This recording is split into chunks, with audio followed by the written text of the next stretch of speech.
Well, since responsible asset owners started gathering together for these conferences in 2019, the World Gold Council have always been a part of the conversation. And the more I hear about them and understand how gold affects all areas of our lives, the more fascinated I become, even though I don't get any goodies and little samples of gold, but never mind. So I am delighted to welcome back Chief Financial Officer of the World Gold Council, Terry Heymann. Terry, nice to see you again.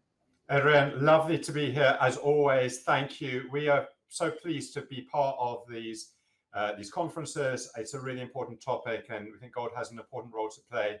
So yeah, really great, and looking forward to the conversation. Well, why do you think it is so important to gather together and have these conversations? Because there could be an accusation that it's just a talking point. We all just want to see ourselves on camera or something. So why is it important that we gather together at all? Look, I think providers of capital have a really important role to play in helping support the transition to a low carbon economy and to support the objectives of the Sustainable Development Goals developed by the United Nations. Capital and deploying that capital to the right places is really a critical tool in helping us move to a world that is sustainable for this and future generations. And so bringing together those from the investment community, those from business, those from government, to have a forum to think about what's the state of the world as it is today and what's the state of the world we want to live in, I think is critical in progressing these conversations around sustainability in the broad. The business world and the investment world has a crucial role to play, and that's increasingly being recognized, and events like this help move those conversations forward and critically help direct capital and help direct investments towards opportunities that are going to meet the goals of a just and fair transition and are going to meet the goals around supporting a sustainable world for everybody. Well, I would describe you as visionary, if I'm honest, because when we had to move from a physical event to a virtual one, I was not that keen. I really wasn't. I wasn't sure it was going to work. I was just like, oh, the whole thing is about meeting in person. And yet, as you know, for us, the virtual platform has been fantastic because we've brought in people from across 6 continents. So is that an important factor as well for you being part of this, that we get all the, because we're all at different stages, aren't we? APAC is at one stage in its understanding and acceptance and moving on with the SDGs. The Americas is a different market entirely, and Europe, of course, is in a different place too. So does the global nature of these events matter to the impact of the conversation and carrying it on beyond the event itself?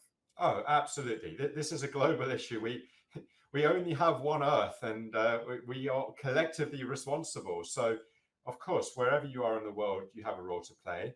And I think what we've seen through the pandemic, I mean, it's been interesting through the pandemic how quickly, as a society, we've got used to doing events virtually and communicating in different ways. Now, don't get me wrong, I think there's still an important role for in-person events and building connections. But in terms of recognizing the connectivity across all parts of the world, the fact that we can so easily speak to colleagues and people we are doing business with or people we're connecting with in all parts of the world is really important.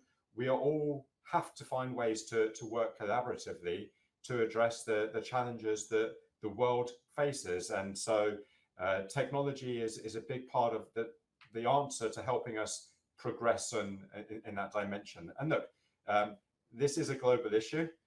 One of the things that's fascinating about gold is that gold is a globally understood and important aspect of lives for people across the world. And we're the World Gold Council. I happen to be sat in London, but we have a very global mandate and a very global orientation. And I think events like this that share that sense of how do we address global issues and how do we work as a collective global society are really important. Well, let's move on to the conversation itself then, talking about gold's impact in all of those areas, because I know that my eyes have been opened in our conversations and I've learned where gold is used in everyday life, which I never had any idea, whether it's technology, whether it's medicine, whatever it is, and it's the accessibility of it and its viability as a secure investment you've made a good case for. And so I'm really interested in that. But talk to me about its ESG credentials, because there are still those people who would question that and say, can we take something from the earth and in a way that is responsible and actually is compatible with the SDGs that I know that you are very committed to? Absolutely. And look, I think it's a really important question. And as part of the reason that we're so delighted to partner with you on these events is helping people understand the ESG case for gold and understand more broadly where products that we use come from and the way in which there are choices that can be made around responsible production, and how you can, through where people deploy capital, through the individual choices that people make as consumers, support responsible practices, responsible business. So everything we have is either grown or mined, essentially, at origin. And yes, gold by its nature is an extractive industry. We do dig holes in the ground to take out gold. The question, I think, is really, what does it mean to do that responsibly, which is absolutely about managing the risks, environmental, social governance associated with responsible mining, but it's also really importantly about understanding the benefits that responsible mining can bring. And I'm sure we'll come on to that in terms of the support towards the SDGs and how responsible business and specifically responsible gold mining really does support economic and social development of those communities and countries around a gold mine. But also, let's understand the role that gold plays. And we have a very firm view that gold itself is a critical material that is going to support progress towards the SDGs, both in supporting that transition to a low carbon economy, but also in supporting other SDGs, addressing poverty, addressing financial inclusion, addressing equality for women. Those are all areas where gold itself plays a really important role. And so I think it's incumbent on all businesses and all industries to help explain to a broad group of investors and stakeholders why that product, that service is important in helping move us forward in terms of achieving a sustainable and just world. And gold is certainly no exception, and important for people to understand where gold comes from, what responsible practices look like in this sector, and why gold continues to be important in helping us achieve those objectives. But just as there are a huge number of opinions and standards for ESGs, so the same is true for mining gold, isn't it? You can, how do I know if something's responsibly sourced? How do I mean, literally as an investor, how do I find out whether or not it's been done in the right way and it's doing all the good things that you talk about, or whether or not it's just been done by bandits, basically, who are ripping it out of the earth, don't care about the environment, don't care about all the things that you mentioned about poverty, education, access, and all of that. How can I tell the difference? Look, I think that's a really important question. And to me, that goes to the heart of this whole conversation, which is getting people to ask those questions. And I think it's incumbent on investors to ask those questions and say, all right, how can I have confidence that whatever it is, that this product or this service has been responsibly produced and responsibly sourced? Looking at gold specifically, there are well-established standards now that speak to responsible gold mining. So a little bit about the World Gold Council. We are a membership association. Our members are the world's leading gold mining companies. We've worked with our members to set out some very clear and accessible principles that define what constitutes responsible gold mining across environmental, social, and governance, the three strands. There are 51 individual principles included in these responsible gold mining principles. All of our members have to commit to conform with those responsible gold mining principles. It's a condition of membership. But we're also seeing other gold mining companies who aren't necessarily members of the World Gold Council say this is the right thing to do, and this is important to ensure that we continue to get access to capital, that investors will invest in our businesses. So there are very clear standards in place. These are obviously the responsible gold mining principles developed by us. It's an industry-led standard, but we engage in a very extensive consultation process over a 2-year period, engaging with local communities, with civil society, with governments, to make sure that what we've set out is credible, really important, so that investors and consumers can have confidence that they understand, yeah, this gold has been mined in a way that is responsible, and that the right people who understand these issues have looked at it and said, you know what, if you're if you're a mining company and you're conforming with the responsible gold mining principles, we can have confidence that that gold has been responsibly mined. I should say, it's not just us that is holding people to account. We set the standard, but every single company that says they want to conform to these responsible gold mining principles needs to independently disclose the way in which they are conforming in public reporting, very similar to financial reporting, and get external assurance on that. So that's assurance from a third-party independent provider who comes along and validates for themselves that when a company says this is what they're doing, that is really what they are doing. And then they disclose that again publicly so that investors, shareholders, consumers, communities can understand. So what we're seeing in the ESG field is pretty similar to what we've seen over the years developing financial standards that companies disclose and get external assurance, very similar in the ESG world. But well, you read my mind there, because the next question was going to be is how do I know that you're doing this and you keep doing that? By you, I mean the members of the World Gold Council. So I believe what you're saying, that people have to be open and declare it, but who measures it? Who keeps an eye on it? And you talk about an independent person or regulatory body. Who is that independent body? And do they have the right to impose any penalties or sanctions if you fail, if any of the members fail to deliver on what they said they were going to do?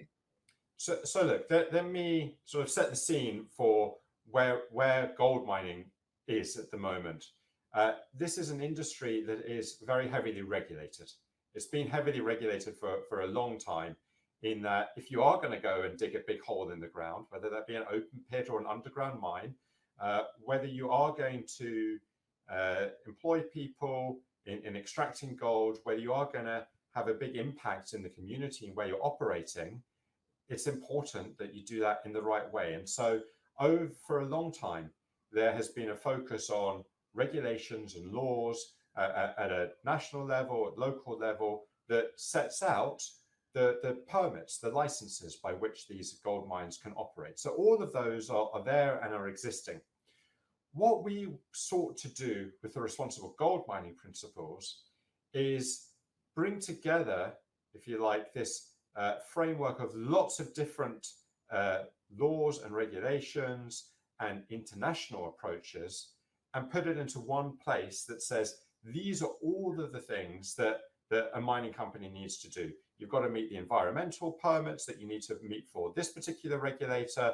You need to operate in a way that is socially acceptable according to what communities are looking for. You need to meet the guidance that, for example, the OECD puts out around responsible sourcing, particularly in regards to conflict and human rights. There's a very broad landscape of different laws and regulations that mining companies need to operate to. The responsible gold mining principles brings that all together and makes it a little bit more accessible for investors and others and community members and civil society to understand. And then you have the additional external assurance on the responsible gold mining principles. So it's a multi-tiered process. There's a lot there, and it's not new per se. These laws and regulations have been in place for a long time. They continue being developed and evolved, which is right. Society continues to go, oh, there's an area that's important. We need to pay attention to that. We will continue to evolve the responsible gold mining principles as there are developments. But you've got this multi-tiered local governments and local regulators who apply things at the local level. Internationally, that assurance that's provided by the independent third-party assurers, again, really pretty similar to what's happened in financial disclosure. So fundamentally, you've all gathered together basically to make sure that everything is equal and things are measured in the same way and assessed in the same way. Is that right? Absolutely. And it almost goes back to the beginning of our conversation in terms of looking at this as a global issue. One of the things, our members operate in countries around the world. Gold is found on every continent except Antarctica, and there are gold mines all over the world. And our members operate in about 40 countries around the world. It's really very dispersed. One of the things that's particularly interesting about gold mining is just how dispersed it is around countries in the world. There is a commitment to operate to the same standards, to the same practices wherever you are operating in the world. And that's something that's felt very strongly by our members, that there is a standard as to what constitutes responsible gold mining. And it doesn't matter if you're operating in, to throw out examples, Canada or Nevada in the States, or you're operating in Mali or the DRC, you operate to the same standard. And that, I think, is really important and should give confidence to investors and shareholders that if a company says they're conforming with the responsible gold mining principles, you know that that is operating to a high level wherever in the world they are operating. Well, I feel very reassured by that, Terry. So thank you very much for taking the trouble to explain it. But you mentioned the role that gold has in socioeconomic development in a couple of ways. You talked about diversity and inclusion, I think, and you've talked about poverty. So give me some examples that indicate that, and so I can go away and feel good as well about that too. So one of the things that is really interesting and I would say unique about the gold mining sector, we can come on and talk about gold as a product in a moment, but gold mining, look, gold is rare, gold is scarce. You don't find gold all that easily.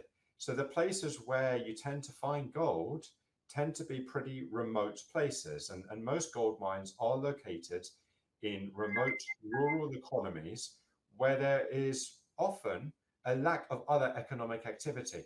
And so what gold mines can do, and they do, and we've got the evidence to show this, and I'll talk about the research in a little bit, is they generate centers of economic activity in places that don't have alternative opportunities for livelihood.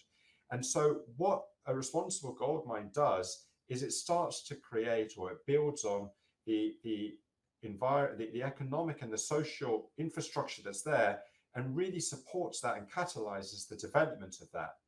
And what's important to note about gold mining, indeed any type of mining, but particularly relevant in gold mining, gold mines have a finite lifespan. There is only so much gold in the ground. Good gold mines are committed to supporting the economy beyond the life of the mine.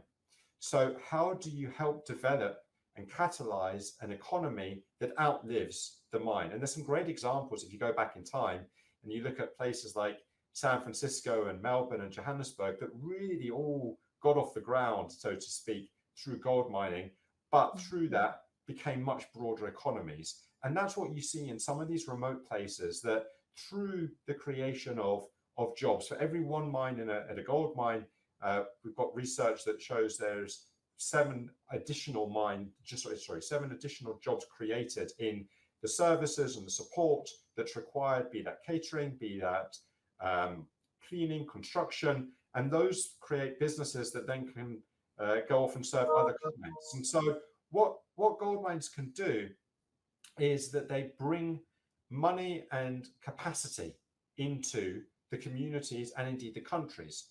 And look, we've looked at this for all of our members across the world, and in particular in lower developed economies. So as examples, places like Suriname in Latin America, Papua New Guinea, Kyrgyzstan, gold mining has a really important impact on the national economy because it is such a big driver of creating an economy. The money paid into the government as tax revenue is really significant. I mean, we're talking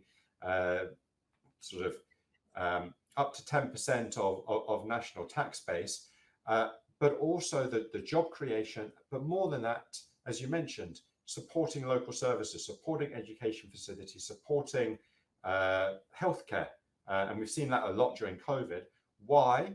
Because these are businesses that have capacity. They have a financial incentive to develop a healthy community that can both support the mine, but also outlive the mine. And so you put all of that together and you go, all right, there's a really strong economic case for mining companies to build a strong and vibrant community around the mine site, and indeed the country more broadly. And I think that's a really important aspect of gold mining that's not often well understood.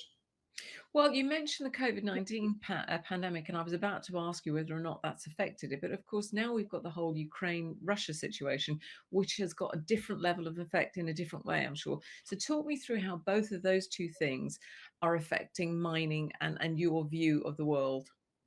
Let me start with COVID, and I'll come on to the Ukraine-Russia situation in a moment. Look, I think what COVID has done is it's forced all of us to think about how we work, how we impact and engage with others. I think at the beginning there of COVID and the pandemic, there were concerns that this increasing interest in the broad ESG agenda might fall away because people would say, all right, we just need to focus on getting through the pandemic. What's actually happened, as you've seen, Adrienne, is there's been increased focus on ESG because there's a realization that we're all in this together, and we need to work with each other, and we need to support those businesses and communities that are doing the right things. And I think that's been really positive. So specifically about gold and gold mining, what we've seen is support from mines to their local communities to help them in the early days of the pandemic understand what this was all about. And it thankfully is starting to feel a while ago, but those early days, there was this sort of huge sense of, oh my goodness, what's happening, what's going on. And particularly if you're operating in a remote community and you're far away from government and far away from sort of other people who have that sense of what's happening, it can be very disorientating. Gold miners help their local communities, not just the people that were employed at the mine site, but the local communities understand what was happening, understand what actions needed to be taken in terms of enhanced protocols around hand washing and cleanliness and where necessary, sort of staying away from others, social distancing.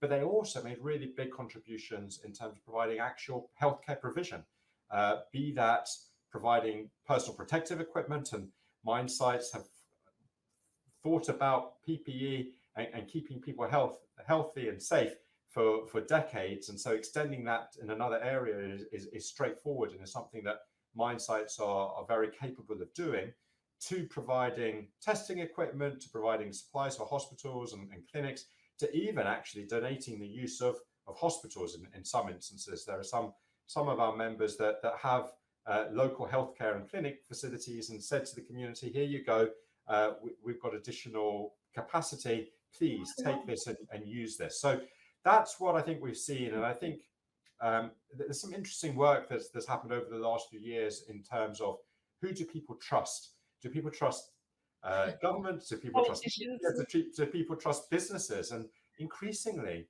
we're seeing more trust around businesses because they are so deeply engaged at the community. There's still a way to go. It's not there yet, but it's initiatives like this that help, I think, build that sense of trust. So that's what we've, I think, seen through COVID and the role that responsible businesses at large play, and particularly for gold mines, because they are so often such a dominant presence in those local communities.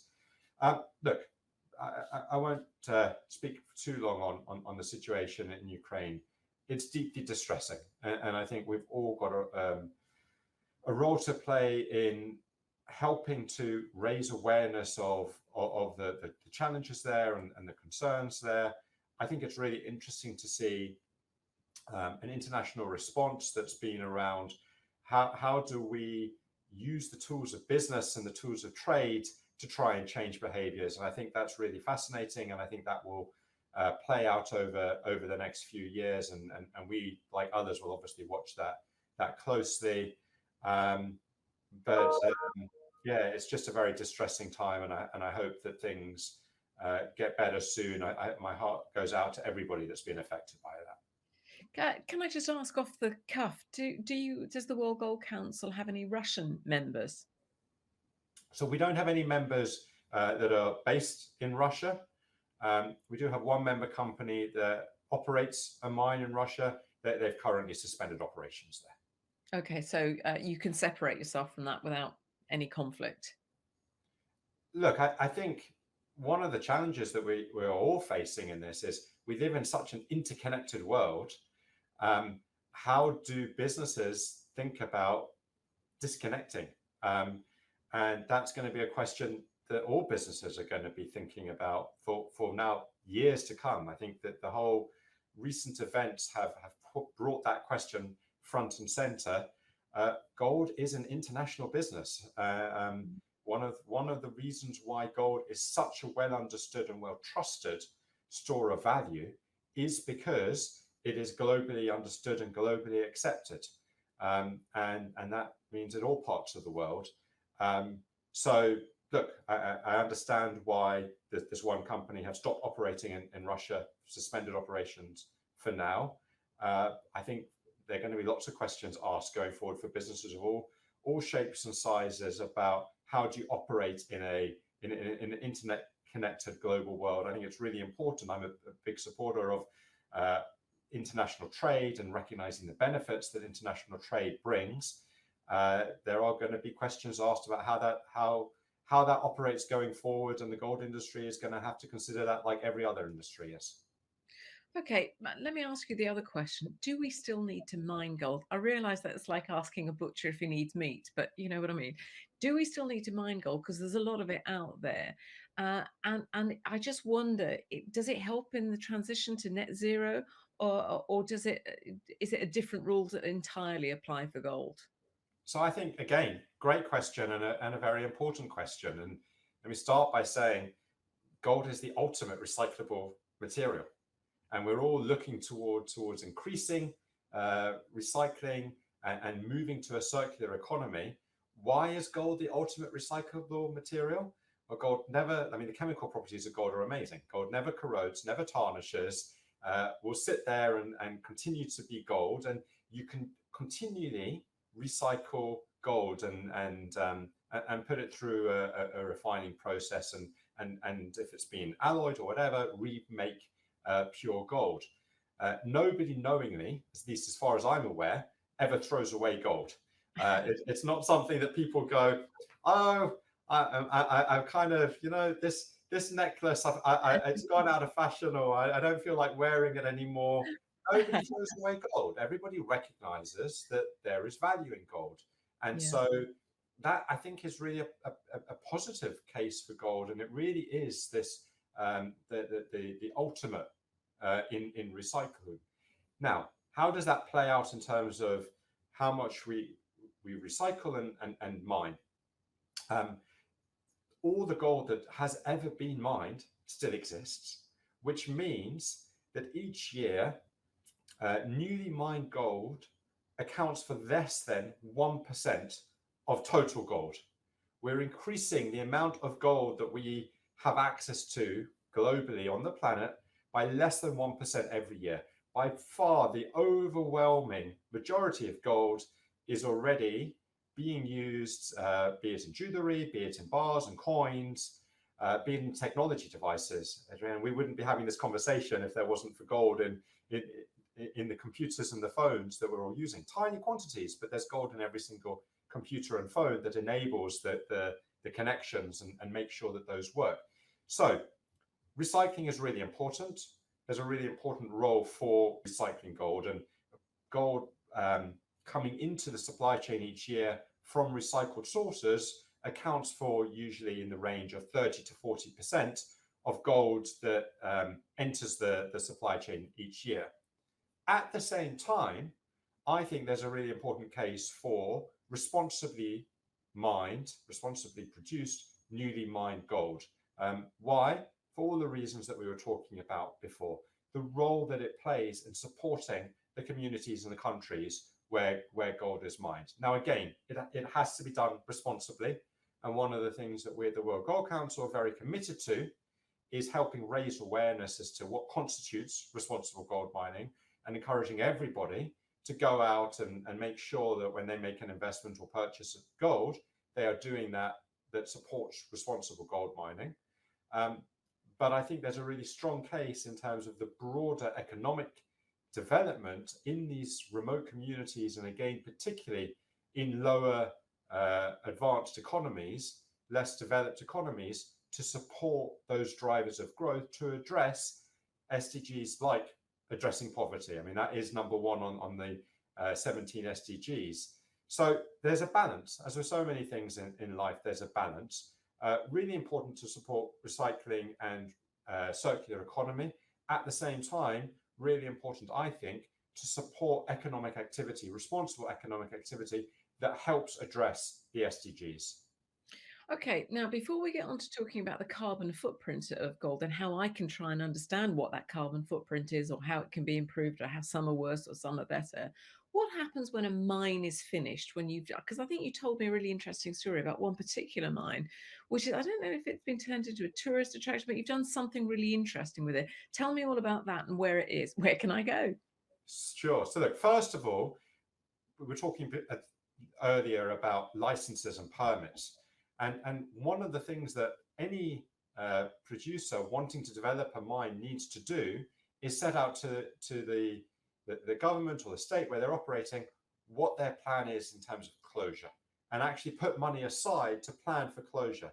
So even before you've started digging the hole in the ground, you need to have a plan for closure and for actually remediating the mine, and how you return it to nature, or you have alternative plans for it. I'm a bit of a geek on this, so apologies. One of my favorite books is a book of 50 things to do with an old mine. Now, frankly, it doesn't really apply to today's mines because we've got a bit more sophisticated and there is much more planning that goes in the early days on mining. But there's some great examples. You might be familiar with the Eden Project in Cornwall, which is a big tourist attraction in the UK. That is an old mine. It's a tin mine, but it's an old mine. And it's people looked at it and said, all right, what do we do with this space?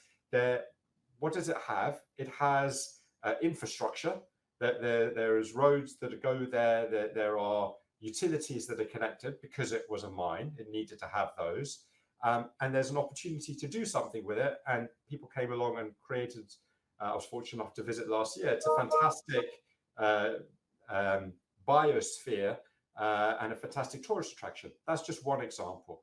And you see other tourist attractions. You see there's an old gold mine in South Africa that's been made into a theme park and roller coasters. And you can also go and see what it was like to mine gold.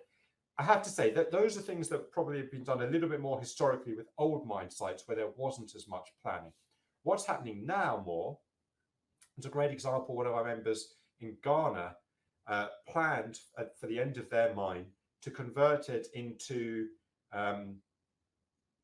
plantations that produce palm oil.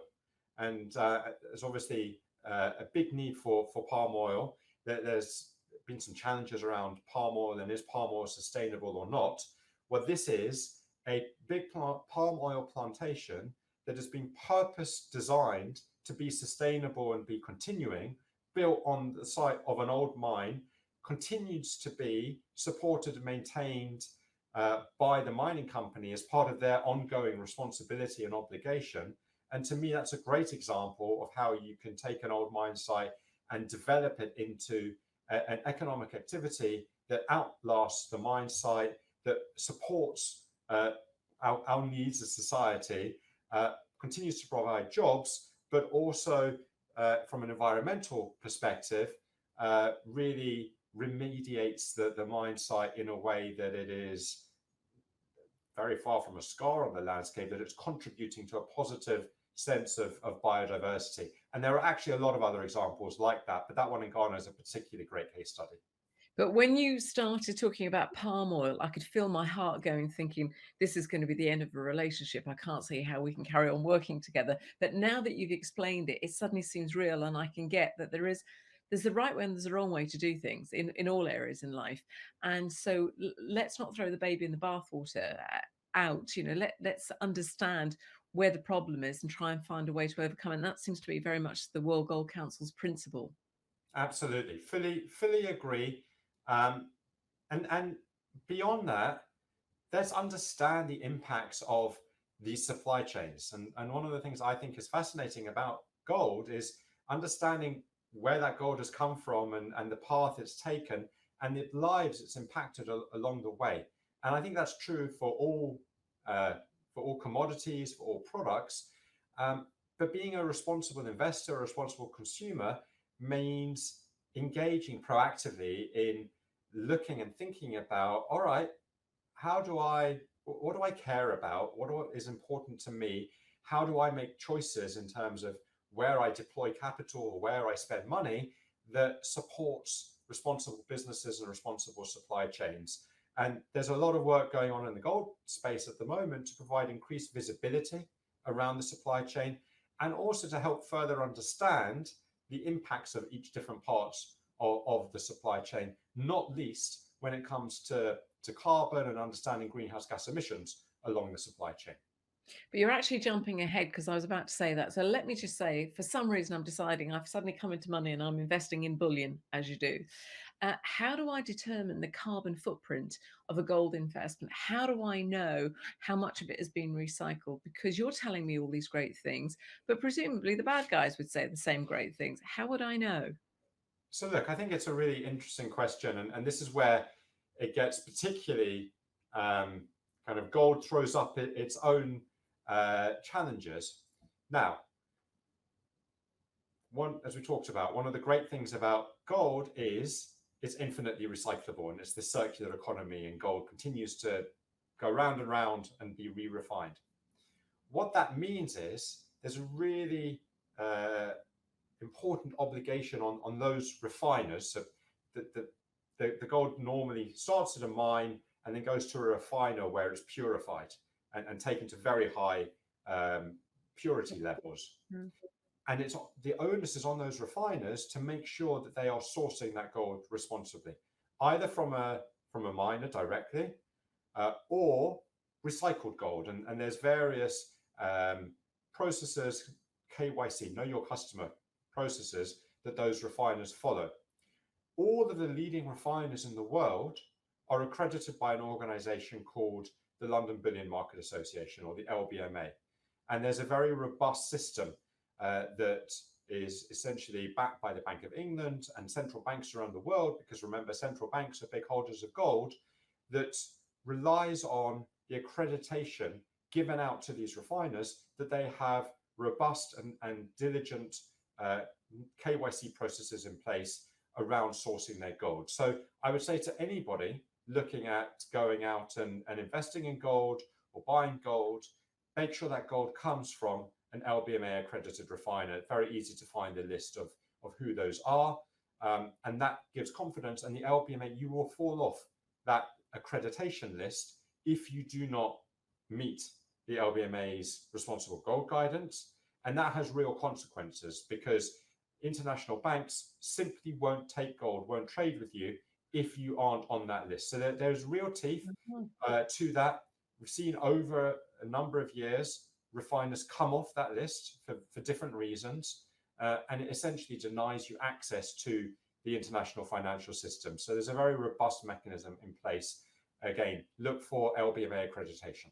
Okay, well, that's really useful. I'm going to post a couple of links online, I think, to this, because I think that, I mean, people probably know, but for anybody who doesn't know, I think it's worth going and having a look at the site and seeing what the accreditation means and investigating it for yourself so that you're informed. So that's great. Now, are there certain ways I could invest in gold that is more climate friendly than other ways I could invest in it?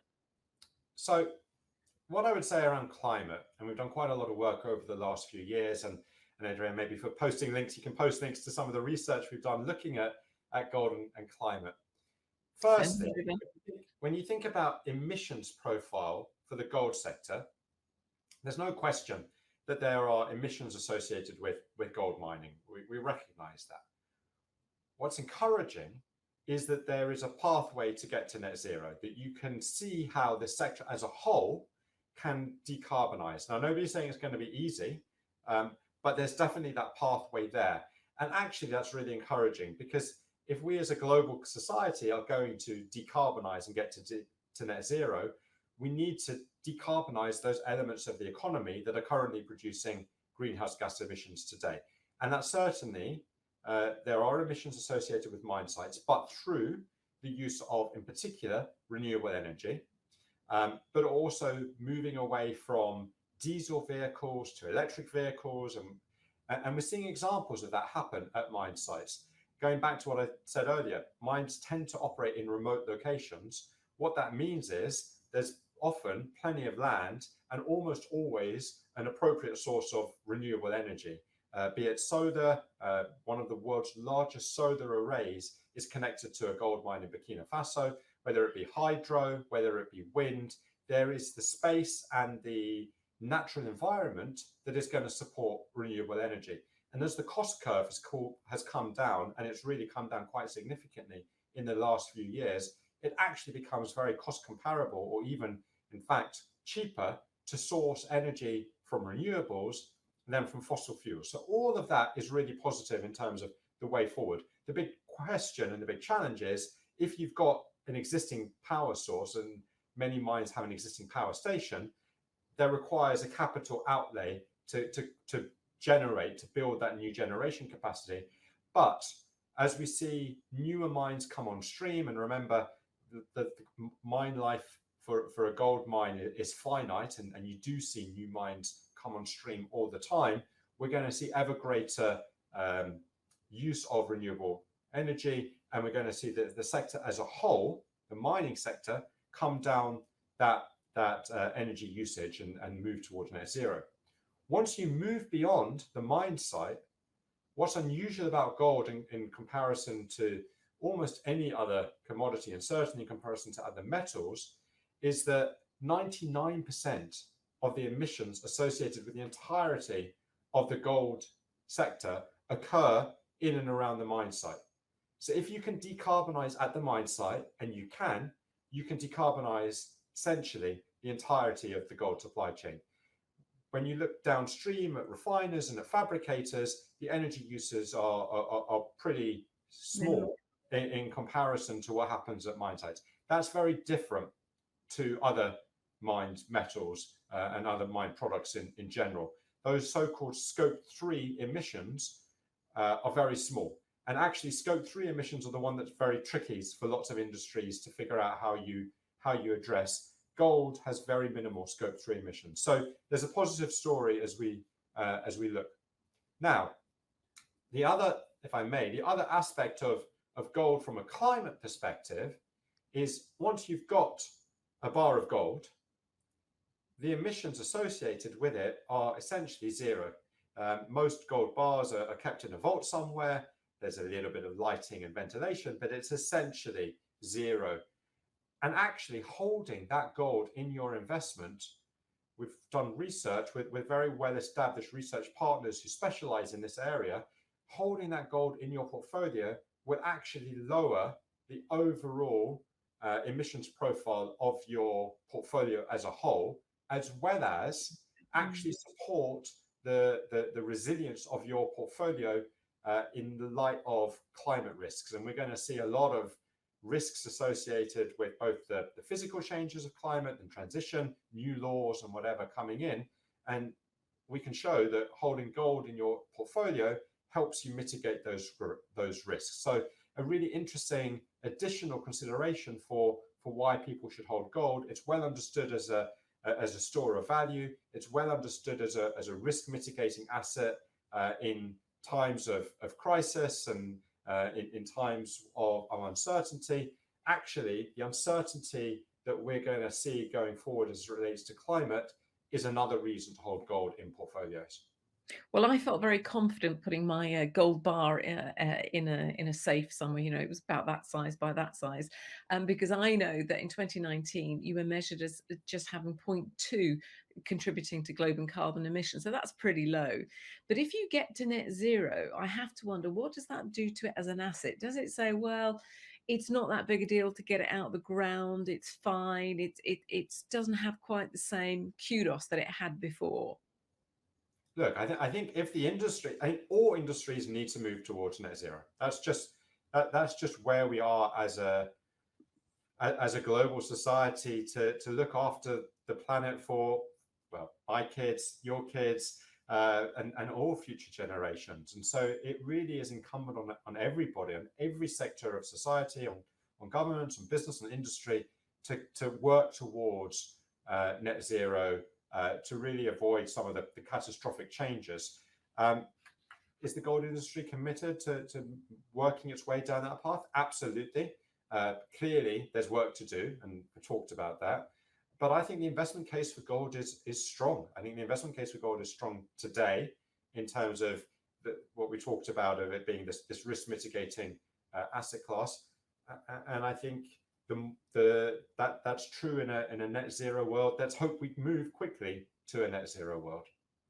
Well, I'm just going to end on this one thing that we accidentally came across a coincidental point of connection with golden threads, because I've got a friend who's written a book called Golden Threads, and I talked to you about it, and you said, aha, I know about that. We've made a movie, as you do. So give me just a very quick précis, and I'm going to post this link to it because the bits that I saw were fantastic. Tell me about those videos. Absolutely. So look, gold is this connector. It touches people's lives in ways we understand and think about, and ways we don't. And the Golden Thread video series, and they're a series of short videos, and I would encourage everybody to watch it. They're just fun to watch. Talks about the role that gold plays in our lives, and that's in technology, that's in space travel, that's in climate adaptation, that's in art and emotional resonance, and how many people in the world gold plays an emotionally fulfilling role, particularly in Asia, and that for this audience that will be well understood. But would really encourage everybody to go and take a look at the series. I think you might find it fun to watch, and you might learn a few things along the way as well. Well, I know I did, and I'm definitely going to post that link because it was just fantastic. Terry, as ever, thank you so much for taking the time to talk to me today, but for supporting these events, because you've been with us in the Americas, in Europe, and now in APAC. And as you say, this is a very important marketplace for what you do. So I'm very grateful. Thank you very much. Our absolute pleasure. Thank you. Bye-bye.